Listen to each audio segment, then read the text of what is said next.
The Pages tab on the left side menu is where you add new pages or select existing pages to edit. The Pages tab has two groups of pages. The top group are the main default pages of your website or pages that you've created.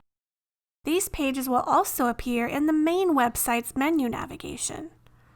The bottom group of pages are system pages that are not directly accessed through your website's navigation, such as user pages, checkout pages, and product pages.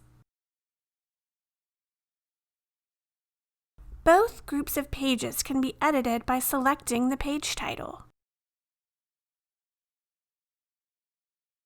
To add a new page to your website, expand the Pages tab and select Add Page.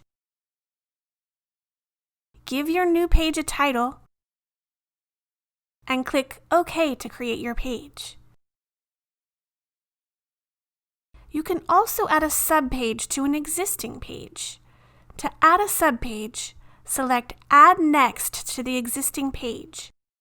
Once again, enter a page title.